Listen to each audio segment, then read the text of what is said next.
Anantapuram 3 town police స్టేషన్లో సాక్షాత్తు CI గారి రూమ్లోనే ప్రముఖ లాయర్ సీనియర్ అడ్వకేట్ హఠాన్ మరణం చెందారు. అసలు 3 టౌన్ పోలీస్ స్టేషన్కి ఆయన ఎందుకు వెళ్ళారు, సిఐ గారు ఆయన్ని ఎందుకు పిలిపించారు, అసలు ఏం జరిగింది సంఘటన అనేది ఇక్కడ మాజీ జనరల్ సెక్రటరీ వెంకటరాముడు గారు ఉన్నారు, మరికొంతమంది సీనియర్ అడ్వకేట్లు ఉన్నారు. వీళ్ళందరినీ అడిగి తెలుసుకునే ప్రయత్నం చేద్దాం. అసలు ఏం జరిగింది సార్ అక్కడ?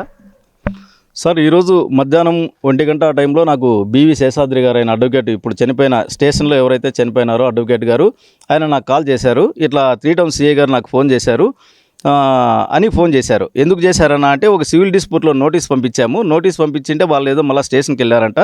అది ఏమన్నా ఉంటే స్టేషన్ అది సివిల్ డిస్ప్యూట్ కదా, కోర్టులో చూసుకోండి. నేను సిఐ గారు ఫోన్ చేస్తే నేను చెప్పాను. ఆయన మరీ పదే ఫోన్ చేస్తూ ఉన్నాడు అని అంటే, నేను మాట్లాడతాను లేనా, నేను మదనపల్లిలో ఉన్నాను, వేరే చిన్న కేసు మీద వచ్చాను, నేను వచ్చిన తర్వాత మాట్లాడతాను అని చెప్పిన తర్వాత ఆయన సరే నువ్వు వచ్చినాక ఒకసారి కలిసి మాట్లాడదాము అని అంటే, అవసరం లేదు, మన స్టేషన్కి వెళ్ళాల్సిన అవసరం ఏముంది, సివిల్ డిస్ప్యూట్లో ఆయన ఏమన్నా ఉంటే రెఫర్ చేస్తారులేండి, సివిల్ డిస్ప్యూట్ ఇది, మీరు కోర్టుకు పోయి చూసుకోండి అని చెప్తారులేండి, నువ్వెందుకు వెళ్ళడము, నేను ఫోన్ చేసి మాట్లాడతాను లేండి సిఏ గారితో అని చెప్పిన తర్వాత మరి ఆయన ఏం చేశాడు, సాయంకాలము పదే ఫోన్ చేస్తున్నాడు. అంటే ఒకసారి కలుద్దామని చెప్పేసి వెళ్ళడం జరిగింది.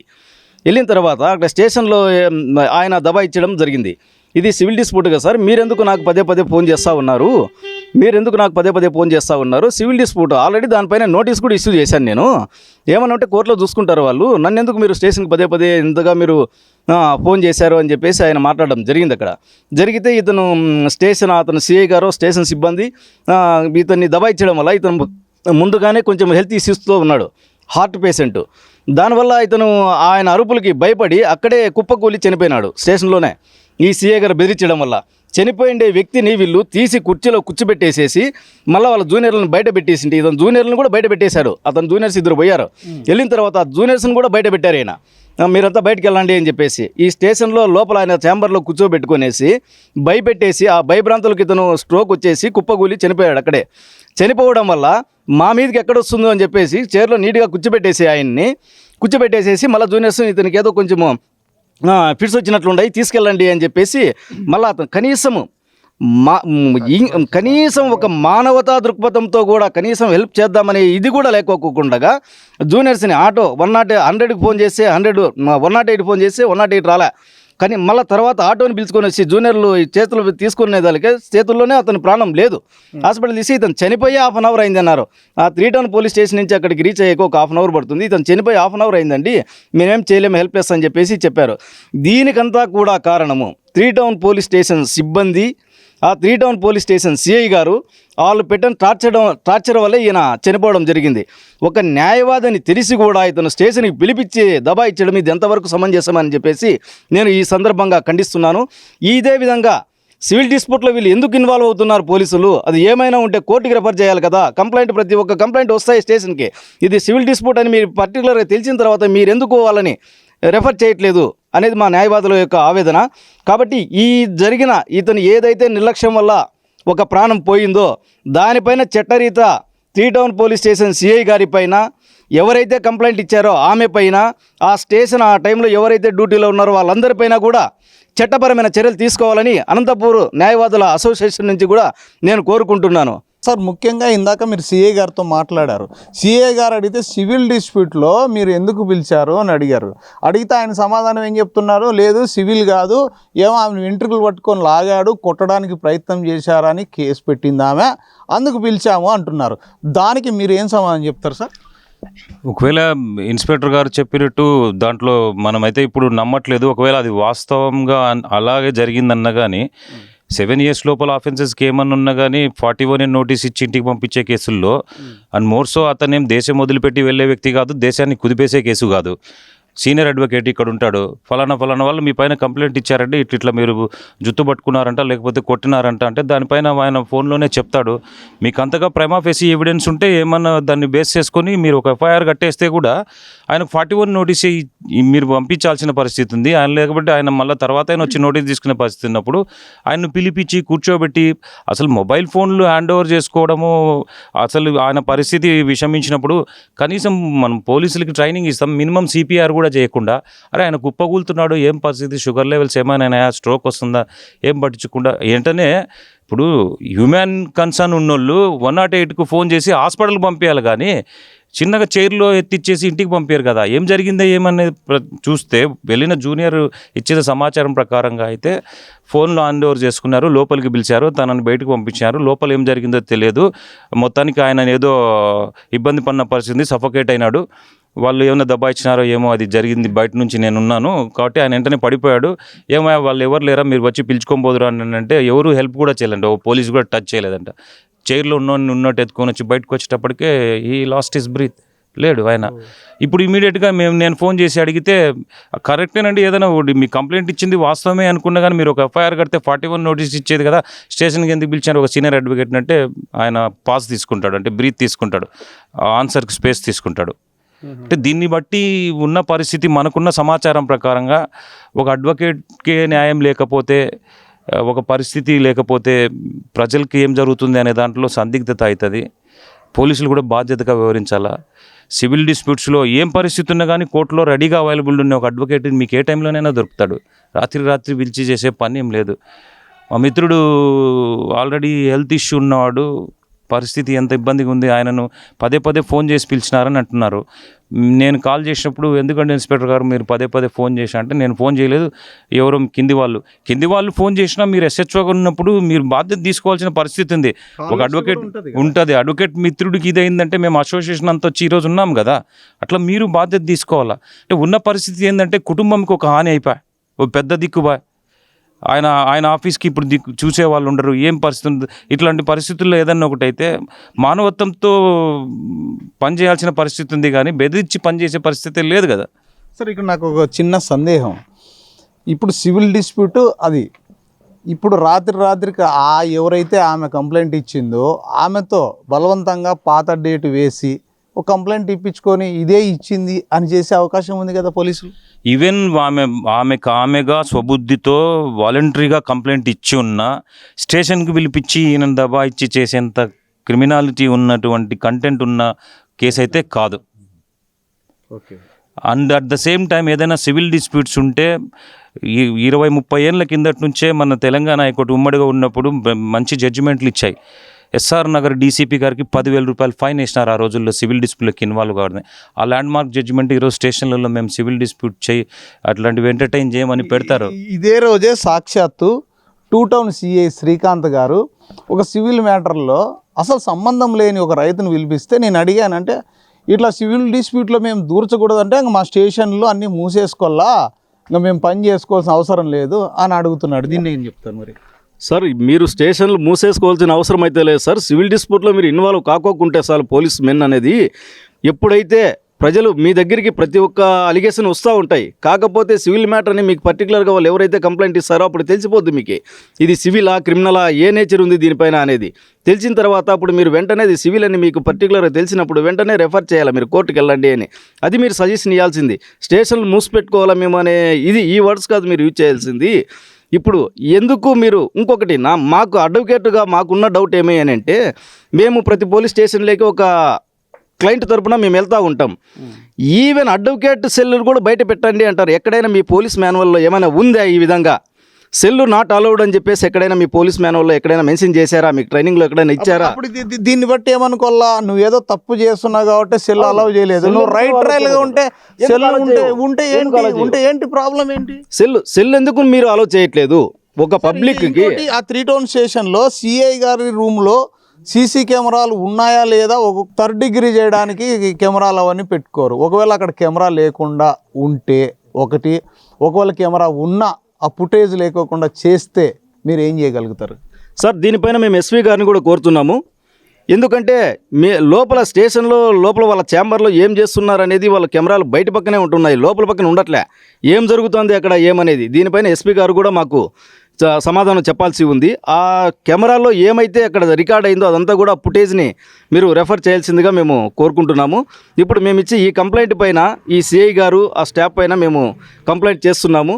కాబట్టి మీరు ఈ ఫుటేజ్లు కూడా ఒకవేళ తొలగించిండొచ్చు, ఎందుకంటే మా పైన మోస్తుందేమో, వీళ్ళు న్యాయవాదులు అంతా ఏకమై మా పైన ఏమైనా చేస్తారేమో అని ఫుటేజ్లు తొలగించే ఛాన్సెస్ అయితే ఉన్నాయి. కాకపోతే దానికి కూడా మాకు చట్టంలో మాకు కూడా వెసులుబాటు ఉంది, దానిపైన మేము ఫైట్ చేస్తాం సార్. ఇప్పుడు ప్రధాన డిమాండ్ ఏంటి సార్ ఈయన చావుకు?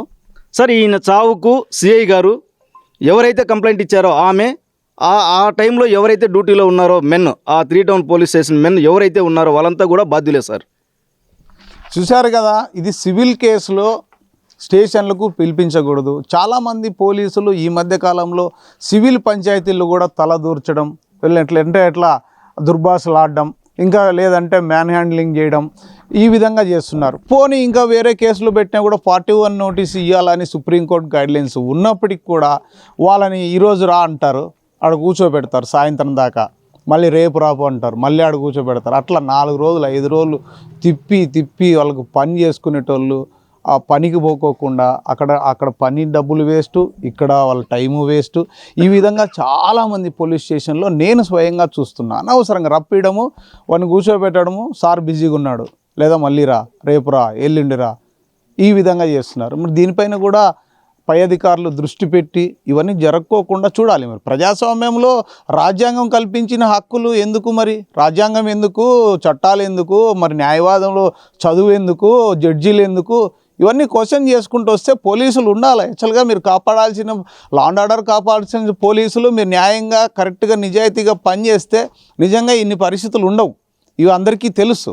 కానీ అన్ని డిపార్ట్మెంట్లు కరెక్ట్గా పనిచేస్తున్నాయా అని నేను అనట్లే. కానీ ఎక్కువ శాతం పోలీస్ డిపార్ట్మెంట్ లేకపోతే లా అండ్ ఆర్డర్ ఉండదు. మీరు ఏదొచ్చినా మీరే డీల్ చేయాల్సింది. కానీ మీరే ఈ విధంగా తప్పులు చేస్తే ఇంకెవరికి చెప్పాలి? Venkataramareddy advocate, ex general secretary sir, Anantapur bar association. Sir BV Seshadri అనే సీనియర్ అడ్వకేట్ మీ స్టేషన్ లో చనిపోయినాడు. ఏం సార్ ఇష్యూ అది? మా స్టేషన్ లో చనిపోలేదు సార్ ఆయన. మీ స్టేషన్ లో చనిపోయినాడని మా జూనియర్ చెప్తున్నారు సార్. లేదు సార్, మన దగ్గర కెమెరాస్ ఉంటాయి, సీసీ కెమెరాస్ ఉంటాయి. అతను మాట్లాడేటప్పుడు అతనికి ఏదో హెల్త్ ఇష్యూ వస్తే అతను వెంటనే మేము వాళ్ళ అసిస్టెంట్ అంతా కలిసి ఆటోలో ఎక్కించి పంపించాము. మీరు అసలు అతన్ని ఆటో ఎక్కించేటప్పుడు కనీసం హ్యూమానిటీ గ్రౌండ్ కింద కనీసం హెల్ప్ కూడా చేయలేదంట కదా సార్? నేను సీసీ కెమెరాలు ఉంటాయి సార్, వీడియోలు ఉంటాయి, తీపిస్తాం అన్ని తీపిస్తాం లేండి సార్. ఎస్పీ గారితో ఇప్పుడు మాట్లాడుతున్నాం. బయట వరకు నేనే పోయినాను సార్, నేను పర్సనల్ గా పోయినాను. అయినా అది సివిల్ డిస్ప్యూట్ కదా సార్, మీరెందుకు పిలిపించారు ఒక అడ్వకేట్ ని స్టేషన్ కి? సివిల్ డిస్ప్యూట్ కాదు సార్, వాళ్ళు ఏదో ఉచ్చి పట్టుకొని లాగినారు అన్నట్టు కంప్లైంట్ ఇచ్చారు సార్. కేసు కట్టాలి కదా మీరు, అది కేసు కట్టాలి కదా. సరే, ఇప్పుడు కంప్లైంట్ ఇచ్చినారు ఇన్స్పెక్టర్ గారు, మీరు సిపిఆర్ గీపారు, ఆయనకి ఏదో ప్రాబ్లం ఉంది, సిపిఆర్ అన్న ఏం చేయకుండా మీరు మేము పిలుచుకోరాలేదు, మేము రమ్మని. మీరు ఒక అడ్వకేట్ ని వినాలా, మీరు వినేది నేర్చుకోవాలి. ఫస్ట్ విన్న తర్వాత మాట్లాడండి. ఇన్స్పెక్టర్ గారు, మీ స్టేషన్ నుంచి కాల్ వచ్చింది కాదు, స్టేషన్ లో దౌర్జన్యమే, బయట ఫోన్లలో దౌర్జన్యమే అయితే ఇట్లా వినరా? లాయర్లు మాట్లాడేటప్పుడు మాట్లాడేటప్పుడు ఎందుకు వినట్లేదు మీరు? ఆఫీసర్ వినండి. మీరు వినండి ఆఫీసర్, మీరు వినట్లేదు. ఇప్పుడు నేనేమంటున్నానంటే, being an advocate, is a senior advocate, మీరు సివిల్ డిస్ప్యూట్ లో చేయి పెట్టకూడదని మీకు బ్రహ్మాండమైన జడ్జిమెంట్స్ ఉన్నాయి. ఒక డీసీపీకి హైకోర్టు ఫైన్ వేసింది. మీరు రాస్తారు ఆడ పోలీస్ స్టేషన్స్ లో, మీకు చదువు చెప్పే పని లేదు, బాగా చదువుకున్నలే. ఒక సీనియర్ అడ్వకేట్ ని పిలిచి ఒక ఆమె కంప్లైంట్ ఇవ్వకపోతే 10 మంది కంప్లైంట్ ఇస్తే మీరు ఏం చేయాలి సార్? ఎఫ్ఐఆర్ కట్టాలా? నోటీస్ కూడా ఇష్యూ చేయాలి. మీరు స్టేషన్ కి పిలిచి ఎందుకు దబాయించినారు ఆయన్ని? ఏంటి సంగతి? ఆవగింజంత కూడా దబాయించలేదు సార్, నేను ఎవరిని దబాయించను. దబాయించాలనే ఉద్దేశంగా నాకు రాదు. తెలుసు సార్, మీ గురించి తెలుసు మాకు. మీరు దబాయిస్తారా అనేది తెలుసు మాకు. సరే, మీ సమాధానం ఇదేనా? మీ సమాధానం ఇదేనా సార్? నేను దబాయించలేదు సార్, నేను దబాయించలేదు, 100% నేను దబాయించలేదు. మీరు కావాలంటే నాతో పాటు ఉన్న వాళ్ళని, అవతల వాళ్ళని ఎవరన్నా అడగొచ్చు సార్. సరే, కనీసం సిపిఆర్ అటెంప్ట్ అన్న. సరే మీకు మీ జ్యూరిడిక్షన్ పోలీస్ స్టేషన్ లో ఒక అడ్వకేట్ ఉన్నాడు, కనీసం మీరు మినిమం ఎఫర్ట్స్ సిపిఆర్ అన్న, ఆయనకు ఛాతీ నిమ్మడమో, మంచినీళ్ళు ఏదన్నా ఏంది చెయ్యకుండా, ఏమయ్యా వచ్చి పిల్లోని తీసుకోపోదురండి అన్నట్టు ఆయన చైర్లు ఎత్తించి పంపిస్తే మీ పైన మేము సస్పెక్ట్ చేయడానికి ఏమన్నా మాకు మెటీరియల్ లేదంటారా? సార్ మీరు కావాలంటే వీడియోగ్రఫీ చూడండి. నేను అతన్ని చేతులు రుద్దుతా ఉండేది కానీ కనిపిస్తుంది. నేను చేతులు చూస్తాంలేండి సార్, ఎస్పీ గారి దగ్గరికి తీపిస్తాంలేండి సార్, అన్ని తీపిస్తాంలేండి సార్. సార్ మేము మనుషులమే, మేము హ్యూమానిటీగా ఉంటుంటాయి సార్. సార్ మీరు ఒక సివిల్ డిస్ప్యూట్ లో వినండి సార్ ఒక్కసారి. ఆమెకి మీ దగ్గర ఎవరైతే కంప్లైంట్ ఇచ్చేకి వచ్చారో ఆమెకు ఆల్రెడీ లీగల్ నోటీస్ కూడా ఇష్యూ చేశాం. ఇష్యూ చేసిన తర్వాత ఒక్కసారి అడ్వకేట్ నోటీస్ ఇష్యూ చేసిన తర్వాత ఆమె స్టేషన్ కి వచ్చిన తర్వాత సివిల్ డిస్ప్యూట్ మీరు కోర్టులో చూసుకోండి అని చెప్పాలే గానీ మీరెందుకు మళ్ళా ఒక సీనియర్ అడ్వకేట్ ని మీరు పదే ఫోన్ చేశారు? నేను పదే ఎప్పుడు ఫోన్ చేయలేదు సార్. సార్ మీ సెల్ నుంచి కాల్స్ రాలేదంటారా? బీవీ శేషాద్రి గారి సెల్లుకి తీస్తాం సార్, తీస్తాంలేండి సార్, ఆ కాల్స్ కూడా తీస్తాం. మీరు ఫోన్ చేసిన తర్వాత వెంటనే నాకు కాల్ చేశారు, ఇట్లా సిఐ గారు ఫోన్ చేస్తున్నారని నాకు కాల్ చేశారు సార్. ఒక్కసారి చూడండి, నా సెల్ నుంచి ఒక కాలం మీ సెల్ నుంచి రా సార్. మీ సెల్ నుంచి మీ చేయకపోతే కానిస్టేబుల్ నుంచి వస్తుంది అది. మీ కానిస్టేబుల్స్ మీ ఎస్ఐ లో చేస్తే మీకు వైకారియస్ లయబిలిటీ ఎస్హెచ్ఓగా మీకు బాధ్యత లేదంటారా? నేనేం ఫోన్ అంటే మీ స్టేషన్ మీ జ్యూరిడిక్షన్ పరిధిలో అండర్ యువర్ జ్యూరిడిక్షన్ ఏ సుబ్బారావు ఫోన్ చేసిన రెస్పాన్సిబిలిటీ మీది కాదంటారా? అట్లా కాదు. ఆయన ఆఫీసర్ మీరు దీనికి చెప్పండి ఆఫీసర్, మీ జ్యూరిడిక్షన్ లో you are being an SHO of three town police station, don't you have vicarious liability? What you say? నేను ఎవరికి నేను ఫోన్ చేయమని చెప్పలేదు. కాకపోతే ఎట్లా వస్తుంది? ఆయనంతకైనా ఫోన్ చేశారు సార్. ఆయనకేం తినబడుతుంది సార్? సివిల్ డిస్ప్యూట్ ఆయనకు సివిల్ డిస్ప్యూట్ లో నోటీస్ పంపించిన ఆయన మీ కాడికి ఎందుకు వస్తాడు సార్? మీ దగ్గరికి వకీళ్ళ దగ్గరికి మీరు రావాలా, కోర్టుకి మీరు రావాలా? మేము వకీళ్ళు మీ దగ్గరకు వచ్చి పంచాయతీ చేసే ఆ సంప్రదాయం లేదు, ఆ లొల్లి లేదే మా దగ్గర. సివిల్ డిస్ట్రిక్ట్ కాదు సార్. ఆమె వచ్చి నోటీస్ ఉంది ఈడ మీరు మాట్లాడుతున్నారు. ఈడ మా చేతిలో నోటీస్ పెట్టుకుని మొత్తం అంతా వెరిఫై చేసి మీరు మాట్లాడుతున్నాం సార్. మిమ్మల్ని ఏం బ్లేమ్ చేసేదానికి లేదు, మిమ్మల్ని బ్లేమ్ చేసేదానికి ఊరికే చేయట్లేదు. ఈడ నోటీస్ ఉంది చేతిలో, నోటీస్ రెఫర్ చేసినాం. కంప్లైంట్ కావాలంటే పెడతాను. ఆమె నెత్తికి ఎంటికలు పట్టుకొని లాగినారు, నన్ను కొట్టినారు అన్నట్టు కంప్లైంట్. నోటీస్ ఇచ్చిన తర్వాత సరే మీరు నెత్తి పట్టుకొని లాగితే ఏం పట్టుకొని లాగినా ఎఫ్ఐఆర్ కట్టి 41 ఇచ్చేదానికి స్టేషన్ కి ఎందుకు పిలిచినారు? బీయింగ్ అన్ అడ్వకేట్ ని, ఒక పోలీస్ ఆఫీసర్ అయ్యండి మీరు 41 నోటీస్ ఇచ్చే కేసే కదా. అట్లా కాదు. ఫాల్స్ కంప్లైంట్ ఇస్తున్నారు అన్నట్టు. ఏంది ఫాల్స్ ఏంది ఫాల్స్ అని చెప్తున్నారు. మనిషినే లేపేసి ఆ మనిషే మీ స్టేషన్ లో ప్రాణం పోగొట్టుకుని భార్య ఏడ్చే పరిస్థితికి తెచ్చేసినారు. ఫాల్తూ ఏంది ఫాల్త్ అండి? మీరు ఎవరు బాధ్యులు వాళ్ళందరూ ముద్దాయిలు అవుతారు.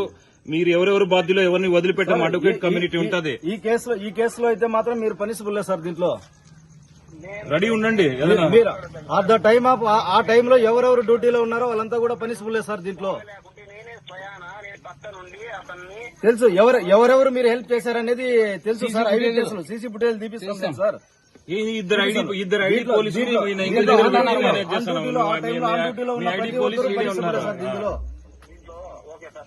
Okay sir.